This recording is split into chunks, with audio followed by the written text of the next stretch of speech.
Daniel chapter 8 tonight in our study of the book of Daniel, in Daniel chapter 8. And it's interesting to me as I've been looking at Daniel chapter 8, the whole book of Daniel, but especially this chapter. In the news today, if you just listen to any news program today, you're going to hear about Israel and the things that are going on over there. And about, a week or so ago, Israel bombed a convoy coming from Syria, headed down to Lebanon, probably taking, they believe, anti-aircraft missiles from Syria down to trying to get those to Hezbollah. So Israel bombs that convoy. And so we hear about Lebanon in the news, where Hezbollah is, and Israel and Syria. And then, of course, Iran is much in the news today. In fact, Ahmadinejad, the Iranian president, just visited Egypt, where the Muslim Brotherhood candidate, Morsi, is now the president down there. All these things that are happening over there. And as you read Daniel chapter 8, basically the same nations that are mentioned here by Daniel in 2500 BC that were fighting against one another, these are a lot of the nations that are in the news today. It's interesting. It's like the more things change, the more they stay the same. It's like things have come full circle. The passage we're going to look at tonight is about Persia, which is modern-day Iran. And it's about the conflict between Greece, Alexander the Great, and the Persian Empire. But Alexander the Great, when he's fighting and conquering the Persians, makes an excursion down into Lebanon and down into Syria and down into Israel and to Egypt before he goes back up to finish off the Persians again. So it's this very same part of the world where the focus is today that we're going to be looking at here tonight. And the events we're going to be looking at tonight are historical events, but we see today how things are shaping up for the future. Let me read these verses for us in Daniel chapter 8. We're going to just look at the first 8 verses tonight. It says, "In the 3rd year of the reign of Belshazzar, the king, a vision appeared to me, Daniel, subsequent to the one which appeared to me previously," which would be the one in chapter 7, which you'll remember was in the 1st year of Belshazzar, which would have been about 553 BC. So this is a subsequent one. "I looked in the vision, and it came about while I was looking that I was in the citadel of Susa, which is in the province of Elam," which is in the area of modern-day Iran today. That was in the Median Empire. "And I looked in the vision, and I myself was beside the Ulai Canal. Then I lifted my gaze and looked, and behold, a ram which had 2 horns was standing in front of the canal. Now the 2 horns were long, but one was longer than the other, with the longer one coming up last. And I saw the ram butting westward, southward, or northward and southward, and no other beast could stand before him, nor was there any one to rescue from his power. But he did as he pleased and magnified himself. While I was observing, behold, a male goat was coming from the west over the surface of the whole earth without touching the ground. And the goat had a conspicuous horn between his eyes. And he came up to the ram that had the 2 horns, which I had seen standing in front of the canal, and rushed at him in his mighty wrath. And I saw him come beside the ram, and he was enraged at him, and he struck the ram and shattered his 2 horns, and the ram had no strength to withstand him. So he hurled him to the ground and trampled on him, and there was none to rescue the ram from his power. Then the male goat magnified himself exceedingly, but as soon as he was mighty, the large horn was broken. And in its place there came up 4 conspicuous horns towards the 4 winds of heaven." Now here in Daniel chapter 8, what we have here in this passage is a new section of the book of Daniel, really, in some senses. Now we said that kind of the first 6 chapters are biographical, more narrative, and the chapters 7 to 12 are prophetic. But remember, chapters 2 through 7 are written in the Aramaic language, not in Hebrew. So beginning in chapter 2, verse 4, to the end of chapter 7, Daniel changed languages, speaking in the Aramaic language. That was kind of the lingua franca, or the language of the day. But now in chapter 8, he changes back now from Aramaic, changes back to Hebrew from Aramaic. And the reason he does that now is the focus in chapters 8 through 12 is on the prophetic history of the Jewish people during the times of the Gentiles. Chapters 2 through 7 has focused on Israel being dominated by these Gentile world powers. Now the focus is going to be in 8 through 12, what's happening to Israel during the times of the Gentiles. So he switches back now to the Hebrew language, and that's a signal for us of this focus back now on Israel. Now what we see here in Daniel chapter 8 is really three things, and three parts to the outline of this chapter, kind of like chapter 7 in some ways. In the first 14 verses you have the experience of the vision. And then in 15 to 26, you're going to have the explanation of the vision. And then 8:27 is the effect of this vision on Daniel. So the vision itself, then the explanation, and then the effect of it. Now, what we have here in Daniel chapter 8, it divides into two main parts. You have the vision of the ram and the goat, at least the vision part of it, the vision of the ram and the goat, and then the vision of a little horn. Now, if you remember in Daniel 7, there was a little horn in Daniel chapter 7.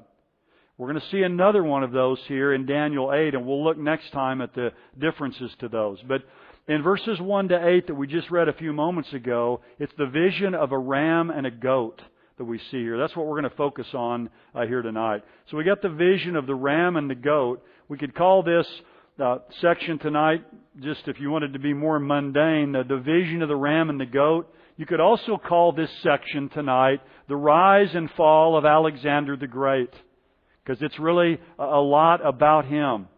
Or you could call this, as I've done tonight, How the West Won. Now, there used to be an old program on TV, How the West Was Won, but this is How the West Won, because the West, Greece, is going to defeat the East. Or some have called this East meets West. Now, what happens here in Daniel 8 is Daniel backtracks to fill in some more details about what is going to happen and also about the coming Antichrist. And to do this, he focuses on Persia and Greece. Again, remember in Daniel 2, you had these empires of Babylon, Medo-Persia, Greece, and Rome. You saw that in Daniel 2 in this image, and in Daniel 7 in these beasts. Now here in Daniel 8, he's just going to focus on two of those empires, Medo-Persia and Greece, and hone in just on these two. Now, again, the setting of the vision here is verses 1 and 2. It tells us this is in the 3rd year of Belshazzar. So this is back between Daniel chapter 4 and chapter 5 chronologically. That's where chapter 7 is, and that's where chapter 8 is as well. Because remember, Daniel 5 was the demise of Belshazzar when he was overthrown by the Medo-Persians. So since this is in the 3rd year of the reign of Belshazzar, it's about 553 BC is when this takes place chronologically. And Daniel, when he has this vision, he says, I was in the citadel of Susa. So Daniel is taken, I think, by a vision all the way to the Persian Empire, to this vision there. Now, what's interesting here is Susa was about 225 miles east of Babylon. And in 551 BC, when Daniel is receiving this vision, it's an insignificant city. Now, 200 years later, when these things Daniel is seeing will be fulfilled, Susa was an incredible, significant city, a key city, the winter residence of the Persian kings. But when Daniel's taken there in 551, it's an insignificant city. So Daniel, I think, is transported 225 miles away in a vision. Now, some people think he was actually in this place. There's no evidence he went there, and there would have been no reason for him to go there. So he's taken there in a vision. And it also says in our text that he was by the Ulai Canal. And the Ulai Canal was a man-made canal that connected two rivers that ran through the city of Susa. One place I read said the Ulai Canal was 900 feet wide. Now, I have no idea if that's true or not, but that's a wide canal. That's 3 football fields wide, but a massive canal that ran through the city there. So Daniel is being taken kind of like the Apostle John in the book of Revelation, in a spiritual time machine, if you will. He's being taken to the future. In this case, it's about 200 years to the future. Now, we have here in the next verses the vision of the ram and the goat. And the ram is mentioned first here. And this ram has 2 horns, And one of the horns was longer than the other, and the longer one came up last. Now we know that this is, as we're going to see here in a few moments, this is the Medo-Persian Empire. In fact, just look down there right now to verse 20.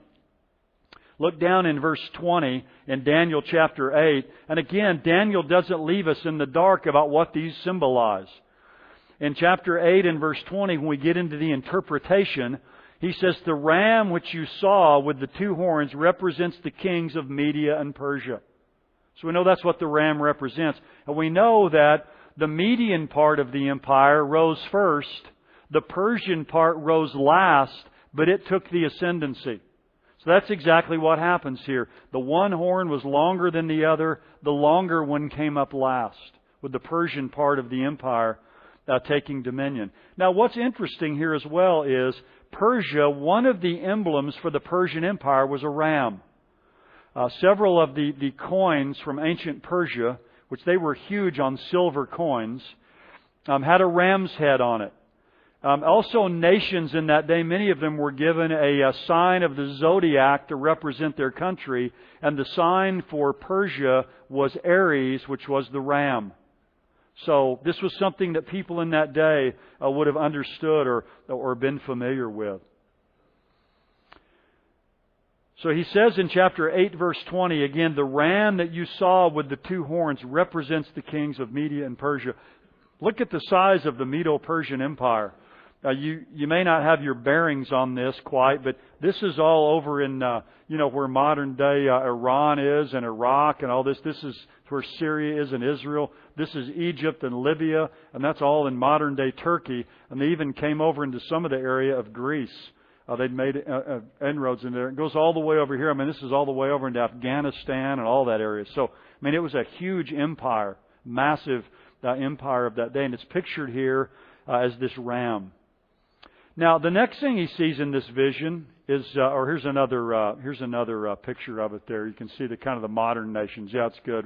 Turkey, Syria, Israel, Jordan, Egypt, Iraq, Iran, Afghanistan, almost over to the area of Pakistan, and over into a little bit into Europe in the area of Bulgaria, which was known as Thrace back in that day. And the Medo-Persian Empire dominated the world from 539 BC. That's when they took it over from Belshazzar, the Babylonian king, Daniel chapter 5. Cyrus the Persian came and overtook the Babylonian Empire, and there was the transition in Daniel chapter 2 from the head of gold to the chest and the arms of silver. And it goes till about 334 to 331 BC, something around that period of time. By the way, all these great empires back here just last around a couple hundred years. And that's very common for empires like that. And, we've got a pretty good run in America of a little over 200 years now, but, how much longer will be great remains to be seen, doesn't it? Well, the next thing we see here is this vision of the goat. He says in verse 5, now while I was observing, behold, a male goat was coming from the west over the surface of the whole earth without touching the ground, and the goat had a conspicuous horn between his eyes. Now again, we're going to see that this pictures the Greek Empire under Alexander the Great. Again, Daniel is seeing these visions in 551 BC, and Alexander the Great is not even born until 356 BC. And he doesn't cross over to begin his conquest of Medo-Persia till 334 BC. So it's 200 years in advance that he's seeing these things. And by the way, we'll talk about this a lot in chapter 11, but that's why liberal critics say that the book of Daniel was written after this stuff already happened, because it's so precise in its prophecies. And we'll look at that a lot when we get to Daniel chapter 11, because there's so many of them there that the critics just are overwhelmed by that. But again, he says here in Daniel 8 and verse 21, he says to us, the shaggy goat represents the kingdom of Greece. So he tells us clearly, the ram is Persia, the goat here is Greece. Now, the goat was the symbol for Greece. The Aegean, the word Aegis means a goat. And so the Aegean Sea, if you've ever been there, the sea that's between where Greece is and over where Turkey is today, the Aegean Sea, which is one of the most beautiful places I've ever seen, the hundreds of islands that are there. But literally that means the Goat Sea.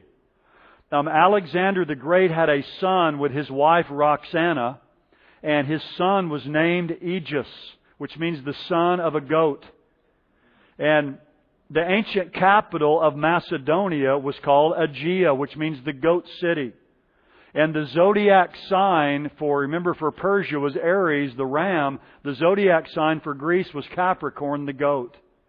So God is using things that the people in that day are familiar with. He didn't just pick a goat out of thin air to represent Greece. That was the symbol for the Greek Empire. So something the people in that day would understand. So again, what we see here is, back in Daniel chapter 2, you have these four empires represented by these four metals. And then in Daniel 7, you have them represented by those beasts. But now in Daniel 8, we're focusing just in on the two middle ones here. In Daniel 7, it was a bear and a leopard, Persia and Greece. Now it's a ram and a goat. So it's focusing in now on these middle two. Daniel 8 is related to the vision in Daniel 7. And notice two animals are used again to represent these two kingdoms, just like in Daniel chapter 7. But he's narrowing the scope now down to these two empires. Here's another way that you can look at all of this here. You've got these empires pictured here. You've got Medo-Persia in Daniel 2, the arms and chest of silver. Chapter 7, a bear, and now a goat, or a ram. Greece was the belly and thighs of brass in Daniel 2. It was this leopard with four heads and four wings in Daniel 7. Now it's a goat with four horns. So you just see the development here as it goes along. Now, in Daniel 8:21, it tells us here what the large horn is. Remember this goat, he has a large conspicuous horn between his eyes. When you go to Daniel 8:21, it tells you what that large horn is. So again, we're not left to our own imagination for any of these symbols. It says, and the large horn that is between his eyes, that is between the eyes of this goat, is the first king. The first king. Well, who was the first king of this great Greek empire that brought all the city-states together? It was Alexander the Great. Now his father, Philip of Macedonia, known as Philip B. or Philip II, was actually the guy that laid all the groundwork for this. In fact, I did some reading a few years ago, and several historians I read said that they believed that the greatest man in all of ancient history that ever lived was Philip B. or Philip II of Macedonia. Alexander kind of reaped the benefits of everything that his father did for him. He was an incredible general, incredible organizer, a powerful man. But Alexander is the first one that brings all of these city-states together, and he does it really to go over and to attack the Persian Empire. There's a picture right there of Philip II there of Macedonia. And there's his wife, Olympias, who was the princess of Epirus. I've had the privilege, I didn't bring any pictures of this tonight, but if you go over to Greece, I went over there once and spent couple of weeks over there. There's a place called Vergina. I'll show you a picture of it in a few moments. But there's a huge burial tumulus. It's underground, and they have found the great burial cavern down there of Philip of Macedonia. It's down under the ground, and it's got huge gates that are there that they open, and there's a man that actually gave his life to finding this place and finally found that. And they have the breastplate that he was cremated in down there, and all the gold of Macedonia is down there, these crowns that he wore. It's fascinating. It's dark down there, and just they have these well-lit displays around that are just all this gold that they had. But it's Philip II. And Alexander, his son, was born in a place called Pella. I've been there before too. There's just a few ruins, a big open area. But he was born there in July of 356 BC. It's when Alexander the Great was born. That's a picture of Pella. This is where Alexander the Great was born. This is where he was raised. Off in the distance are these mountains, and you just go there and imagine him. This is a building that used to stand here, and that was the floor of it. Look at that mosaic. It's all just made with little tiny stones. All the pictures. All the patterns that are there. It looks like a huge carpet there. And of course, this is Alexander the Great, this conspicuous horn that's spoken of here. One of the things a lot of people don't realize about Alexander the Great, his tutor was Aristotle. from the age of 13 on till he leaves, from about 13 to 20, his teacher, his tutor, is the great Aristotle. So he began to be educated at the feet of Aristotle beginning about the age of 13. So obviously he was educated by the greatest thinker of that day, even someone that people look to today as one of the greatest thinkers in all of history. I don't get into too many details here, but a couple things I think are fascinating. When you go to Vergina, it's called Aegi. This was the ancient capital of the Macedonian Empire. It's also called Vergina now. But there was a theater right down there where you can see kind of the outline of it. I took this picture when I was there. The Aegean Sea is way on out there in the distance. But Philip was assassinated there by a man named Pausanias in July of 336 BC, when Alexander, his son, was only 20 years of age. And after that time, Alexander seized control of his father's armies. It's a whole interesting story behind Pausanias. A lot of these men back then, there was a lot of homosexuality involved and all kinds of things. And Pausanias, many believe, killed Philip out of jealousy and all kinds. It's a very sordid story to read in ancient history. But he came up to him and ran him through with a sword or a spear. And he himself was chased out of there and he was killed. But, those kind of things even happened back then to great leaders. But again, I think it was part of God's plan providentially.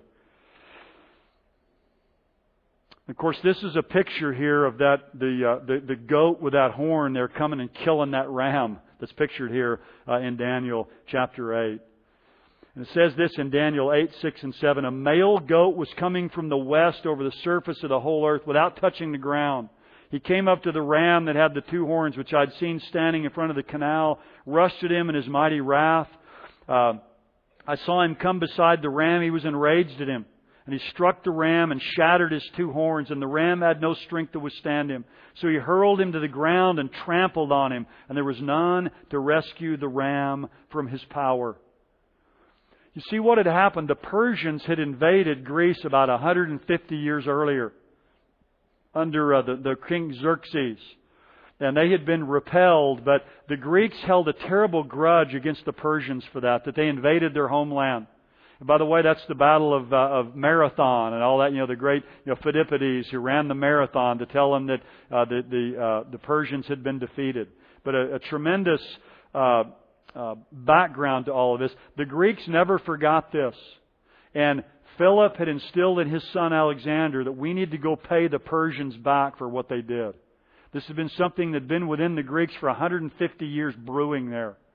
So that's why it's pictured here. This goat is like he's not even touching the ground.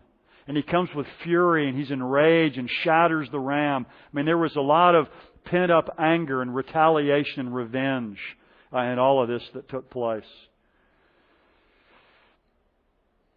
And so what we see here is at the age of, in 334 BC, just 2 years after his dad died, he's only 22 years of age, Alexander the Great sets out from Pella. And he crosses the Hellespont, the little narrow band of water there that separates Europe from Asia, with 32,000 infantry and 5,100 cavalry. So about 35 to 37,000 men to face a Persian army that numbered 600,000. Now you think, well, the odds don't look too good in this thing. But it was just all-out slaughter when the Greeks came there. We'll talk about that here in just a moment. So this goat here comes and slams into this ram, and it's the development of the little horn of the goat, or Alexander, as he comes to great power. Now, what happens is, this may be more history than some of you want here tonight. I like history, so if you don't care that much about it, you don't have to worry about all these details. Just kind of listen, and hopefully you'll enjoy it. But the first thing that happens when Alexander and his troops cross over the Hellespont is they meet a force there, a Persian force, that numbered about 40,000. So, Alexander had 37,000, they had 40,000. But look at that. Alexander lost 110 men. That's not very many losses for a major battle. So he defeated the Persians soundly at this very first battle. Thousands of their troops were killed. And this was just kind of a precursor of what was getting ready to come. The leader of the Persians at this time was Darius III. He was the king of the Medo-Persian Empire. And he just gets routed by Alexander and by his troops. Now, one of the things, some of you may have heard of this before, I think is fascinating, is one of the things that allowed the Greeks to defeat armies of much greater size was something that was actually invented by, again, Alexander the Great's father, by Philip II. And it's called the Macedonian Phalanx. And what they did is they gathered the troops into these small, really tightly knit groups. There were 256 men. There were 16 across and 16 deep. And you can see how they've got, all of them have their shields up and they have these spears ready. And what they would do is that theoretically they could move in any direction. Now you could see it'd take a little bit of time to do that, but they were very mobile in their ability to move. And back in that day, what most people do is they just, the armies would just all line up and they'd kind of get into some groups here and there and attack, and you'd try to come down and outflank the person with other troops. But what the Greeks did is they got these phalanx, these groups of 256, and in very strategic ways, they would take these groups and pierce into the ranks of the enemy and split them into parts where then they could easily be divided up and conquered. They were kind of, was pictured here as kind of like a knife. These groups, these different phalanx would go in like a knife and just cut in and just literally just slaughter the enemy. And so this was actually, in ancient warfare, this was one of the greatest discoveries that anyone ever made. And you wonder why other people didn't pick up on it. The Romans did, though, by the way, and they used it until late into their time as well. But you think, well, that's not that big a deal to come up with. Nobody thought of it before that time. And so this was one of the reasons they were so successful. And that's why Alexander's called here this Great Horn. So what happened after that? They come across, they defeat the Persians at the Granicus River. Then there's another battle called the Battle of Issus in November of 333 BC. And they just slaughter the Persians again at that battle. Now, all of the Persian Empire was basically wide open to Alexander at this point. I mean, he'd basically taken them out, but he wasn't a guy who was in a hurry, so he takes a 20-month detour down to the south. So look over there to the left, you can see Granicus, where that was fought, then Issus. Then he goes down through Alexandria, all the way down into Egypt, all the way down through Israel, then comes back up, and it's not till 2 years later that he kind of finishes off the Persians. So he goes all the way down and he takes the ancient city of Tyre, which was also predicted by the prophets in the Old Testament. He goes down and takes Syria. He goes down into Israel. And by the way, there's a prophecy in Zechariah chapter 9 that prophesies Alexander the Great's coming. And whenever he comes, it says he doesn't touch the holy city. And the story is one of the priests comes out to meet him, all dressed in white. Several priests do. And they read to Alexander the Great the book of Daniel and Daniel chapter 9 and the prophecy about him. And before he had left Greece, they'd had a big party one night, as they always did, and they offered to their gods, and they got drunk and whooped it all up and all these things. Alexander had a vision of some people coming out to him in white, dressed all in white. And he saw this as a message from the gods. Now, I believe God sent him that dream that he had back there in Greece, so that when he got there to Israel, that he would do what God wanted him to do. And they read to him the book of Daniel. And actually, if you can read it in Josephus, Alexander the Great fell down on his knees before the Jewish priest. It's the only time he ever did that. In fact, his own men picked him up and said, "What are you doing bowing down to another person?" And that's the impact this had on his life. He goes on down after that to Egypt, though, and down in Egypt, that's where he begins to be deified and begins to think of himself as a god. But anyway, he goes down during this time, and part of what he does while he's down there too, again, and we won't go into this, but he conquers the city of Tyre. Nebuchadnezzar had besieged Tyre for 13 years and never conquered them. And in just a few months, Alexander the Great, what he did is destroyed the mainland city, and there was the island out there that you couldn't get to. He destroyed the mainland city and then made the people of Tyre that were on the mainland start throwing the stuff into the water and built a causeway out there where his troops just walked across and went out there and took the city. So, I mean, he was incredible generally. He took it in just a few months' time, what Nebuchadnezzar hadn't been able to do in a 13-year siege. So, and this is the story I mentioned here about Alexander and Jerusalem, Alexander going down to Egypt. They're really incredible stories from history. And then this is kind of the final battle here. This is called the Battle of Gaugamela, or the Battle of Arbela. It was October the 1st of 331 BC, and that's when the Persian Empire was finished off. That's when they were done. Totally destroyed by Alexander. The Persians had 40,000 cavalry and 200,000 infantry. Remember, Alexander's got about 37,000 men. The Persians lost 40,000 men in this one battle. They lost more men than Alexander had. And so it was just a total rout. And so really the whole world of that day lay before Alexander. This goes on here to show his conquests. He takes all the major Persian cities of Susa and Ecbatana, Persepolis. He ends up going all the way to through Afghanistan. He goes all the way to India. And finally, his men just got worn out from being gone so long. They were gone from home for 12 years. And all they did was just fight and just conquer more stuff. But the amount of spoil they took is incredible. From just the Persian capital city of Persepolis, Alexander plundered 2,500 tons of gold. So 5,000 pounds of gold were taken just from that one city. And they just, they took incredible amounts of spoil. There was an article not long ago, and you might look this up if you find it interesting, but in Afghanistan, when American troops were over there and began to see different groups of people there, there are still a group of people who live very isolated in the mountains of Afghanistan, and many of the people there have blonde hair and blue eyes. And they're remnants, they know, they've done that DNA testing, they're remnants of the troops of Alexander the Great when they went through. Because what happened is, as Alexander's army traveled, a lot of these guys got sick of fighting and being away from home, and they just stopped somewhere along the way and marry somebody and just settle down in those areas.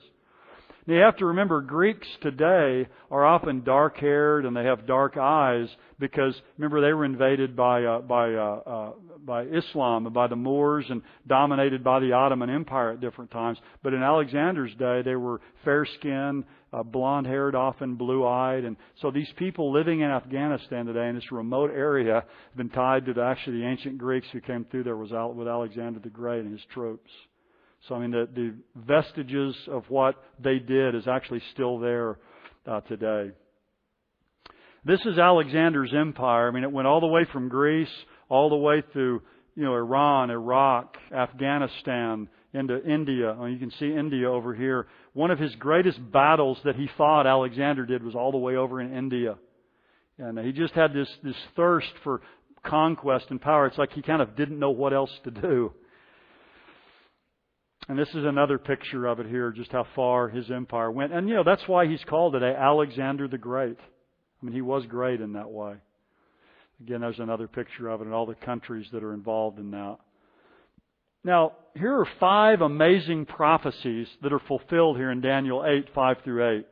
Again, Daniel is writing in 551 BC, and he predicts 200 years later the rise of the Greek Empire. The Greek Empire Alexander the Great conquered 1.5 million square miles in 12 years and never lost a battle. And it's just they just plowed through all the enemies. And so the rise of the Greek Empire is an incredible prophecy that Daniel gives. Now, the fact that Daniel talked about the Babylonian Empire was no great prophecy because that was the empire that was around when he was alive, right? And the fact that he prophesied the Medo-Persian Empire is not that big a deal either because he was alive when Cyrus came and destroyed Babylon. But to predict the rise of the third empire of Greece is an incredible prophecy, the rise of this mighty empire. The second thing that's an amazing prophecy here in these verses is the reputation of the king. He's a notable horn. He magnifies himself exceedingly. He's known later in history as Alexander the Great. And he says, on this goat, there's this large, conspicuous horn that's there. So he's predicting not only the rise of this great third empire after Medo-Persia, but a powerful king, the first king of that empire, and how great he's going to be. And then a third amazing prophecy is the routing of the Persian Empire. The fact that Greece is going to come and basically just annihilate and destroy with great fury the Persian Empire. That's another great prophecy that Daniel gives us here. And then the fourth prophecy, and this is fascinating, is the ruin of this great king. Notice in chapter 8 and verse 8 of Daniel, chapter 8, he says this, "But as soon as he was mighty, the large horn was broken." So he's saying here, this great king, this large conspicuous horn on this goat that represents the first king, he will die suddenly at the zenith of his power. And Alexander died at the peak of his life in Babylon in June of 323 BC from a sudden illness. Alexander the Great left Greece in 334 BC and never went back home. He was gone for a period of about 11 or 12 years, and he never went back home again. They went all the way to India. They came back to Babylon, and when they were there, Alexander, after a terrible bout of drinking and drunkenness and debauchery one night, got a terrible fever and died quickly. There's been all kinds of theories about what he got. There are ancient legends about the fact that before Alexander died, there were birds that were dying and falling from the sky. And so a lot of people think it may have been West Nile virus, because, or something that's carried by birds, and mosquitoes or whatever. There's been all kinds of theories, but no one knows what it was.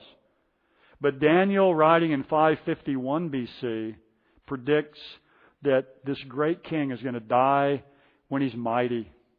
And he dies, 230 years later is when Alexander dies. So again, an incredibly accurate prophecy, the ruin of this great king. And then finally, he predicts the redistribution of Alexander's empire after his death. Because notice what he says, how specific this is. And in its place, that is in place of this great horn that's broken at the zenith of its power, there came up 4 conspicuous horns toward the 4 winds of heaven. And the 4 horns on this goat correspond to the 4 heads on the leopard back in Daniel chapter 7 and verse 6. And in fact, if you go to Daniel 8:22, again, it gives us the interpretation. The broken horn and the 4 horns that arose in its place represent 4 kingdoms which will arise from his nation, although not with his power. So this great king is going to be broken, and 4 kings are going to rule in his place, but they're not going to have his power. They're not going to be as great in power as he is. And so that's the picture that's given to us here. And that's exactly what takes place. When Alexander died in 323, it took a period of time, but Alexander's empire finally in 301 BC is carved up among 4 of his generals. They each take 4 different parts of that. And that's important. The reason all of this is here in Daniel chapter 8 about Medo-Persia and all of this is because what Daniel is wanting to do then is get to one part here of the breakup of Alexander's empire, and he's wanting to focus in on one person within that. And that's what we're going to pick up with next time. But he's just laying the background for it. And so what happened is a man named Cassander took part of the empire. Lysimachus took another part. Ptolemy, you've heard that name, the Ptolemies. Cleopatra was from the Ptolemaic part and down in Egypt. And then a man named Seleucus took all of the eastern part and the northern part of Alexander's empire. So these are the 4 generals that his empire is divided up among. Again, an incredible prophecy over 200 years before it happens. The Greek Empire is going to rise. The Greek Empire is going to have this great king. They're going to rout the Persian Empire. That great king is going to fall at the zenith of his power, and his empire is going to be divided up to 4 kings. Again, you can see if you have an anti-supernatural bias, you're going to say this stuff had to be written after the fact, right? I mean, nobody could predict this kind of stuff. And of course, that's the whole point of what we believe in the inspiration of the Bible. The whole point is, you're right, nobody could predict this stuff. That's why we believe that it comes from God Himself. We'll look at this in a few weeks, but in Daniel 11, verses 3 and 4, here's another prophecy of Alexander the Great. It says, "A mighty king will arise. He will rule with great authority and do as he pleases. But as soon as He is arisen, His kingdom will be broken up and parceled out toward the 4 points of the compass. Now listen to how specific this is. Though not to His own descendants. Now normally when a king died, who got the power after he died? It was his descendants took over. But Alexander had 2 sons. They were both weak, and neither one of them ever had any authority. And he says, nor according to his authority which he wielded. So they're not going to be as powerful as him. For his sovereignty will be uprooted and given to others besides them. The specificity here of the Scriptures. I was reading last night. I was doing some Bible reading. Before I went to bed last night, I was reading in John 13 and John 14. There's that great verse in John 13 and also in 14 where Jesus says, from now on, He says, I tell you things before they come to pass, so that when they come to pass, you might believe that I am He. And that's one of the points of prophecy, right? I'm going to tell you what comes to pass before it happens, so that when it happens, you'll know that I am He. And then down in chapter 14, He says, I tell you what comes before it comes to pass, so that when it comes to pass, you may believe. That's one of the great points here of prophecy, is for us to believe what God tells us, so that we'll believe that God is who He says He is. And we'll put our faith and our trust in Christ. There's a great poem I ran across several years ago by a man named Charles Ross Weed. And it's a contrast between Alexander the Great and Jesus Christ. Because Alexander died at the age of 33. I mean, again, at the peak of his power. And as you know from church history, most people believe Jesus was about 33 years of age when He died. Now, I think it's possible He may have been 35 or 36 or maybe even 37 when He died. But the point of this poem is that they both die kind of at the peak of their lives, but how different they are. So, assuming that they both die at the age of 33, we'll look at that poem in just a second. I forgot I had this in here. I'm sorry. Back up here just a second. But here's the importance biblically of Alexander. Prophetically, he fulfills the prophecies in Daniel, and he serves as a type or a foreshadow of the final world ruler. Here's another thing, though, it's very important, and we'll look at that poem. Linguistically and culturally, Alexander is very important to history, and especially Christianity, because the spread of the Greek Empire and the culture and the establishment of the common Greek language called Koine Greek led to the translation of the Old Testament, which was in Hebrew, into Greek, which was the Septuagint. That happened in Alexandria, Egypt in about 250 BC. So this empire of Alexander all over the world spread the Greek language. It was the language of that day. The Greek culture, the world was Hellenized. The Greek culture spread to the world of that day. And so linguistically and culturally, Alexander in God's providence plays a real key link in preparing the world for the coming of Jesus Christ. And then prophetically, we'll see this later on, but Alexander really serves as kind of a type too, again, or a picture of what the Antichrist will be like. So that's some of the biblical importance really of Alexander. But here's this poem. It's called Jesus versus Alexander. It said, Jesus and Alexander died at 33. One lived and died for self. One died for you and me. The Greek died on a throne. The Jew died on a cross. One's life a triumph seemed, the other but a loss. One led vast armies forth. The other walked alone. One shed a whole world's blood. The other gave his own. One won the world in life and lost it all in death. The other lost his life to win the whole world's faith. Jesus and Alexander died at 33. One died in Babylon and one on Calvary. One gained all for self and one himself he gave. One conquered every tongue, the other every grave. The one made himself God, the other made himself less. The one lived but to blast, the other but to bless. When died the Greek, forever fell his throne of swords. But Jesus died to live forever, Lord of lords.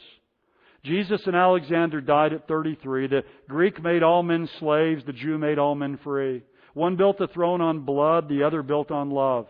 The one was born of earth. The other from above. One won all this earth to lose all earth and heaven. The other gave up all, that all to him be given. The Greek forever died. The Jew forever lives. He loses all who gets and wins all things who gives. What a contrast between these two lives. And of course, the book of Daniel goes on in these later chapters to prophesy the coming of this great Messiah, the ultimate King. And, I think it's right, if you look at it from the human's perspective, to call him Alexander the Great. But Jesus Christ is not just the great, He is the greatest. He's the Messiah, the God-man who came and died for us. What a contrast between these two. And I think about that today too, with all these leaders and people. Jesus said Himself, what does it profit a man to gain the whole world, but to lose his own soul? In fact, you may have heard this story before, and some of these stories, I wonder if they're true, but they're good stories, and I have no way to validate it. But the story is that Charlemagne, the great leader of the Holy Roman Empire, that Charlemagne, when they found his tomb, that his skeleton was there, and with his skeleton they had his hand placed upon a Bible. And the hand of Charlemagne, his finger of his skeleton, is pointing to that verse in the Bible. What does it profit a man to gain the whole world, but to lose his soul? And, men like Alexander, they've come and they've gone, these great rulers. And they've gained much of the world, but tragically they've lost their soul because they never submitted themselves to the Lord. And Jesus gives us these prophecies. The Bible gives us these prophecies. It tells us these things that come to pass, so that when they come to pass, we might believe that He is God, that we might believe in Him. May God help us to trust in Him in these days in which we live, when, again, over in this same part of the world now, there's a lot of turmoil. We can know that just as God was in control back then and had prophesied what was going to happen, He's prophesied as well the events that are going to take place in our time. Well, let's close together in prayer.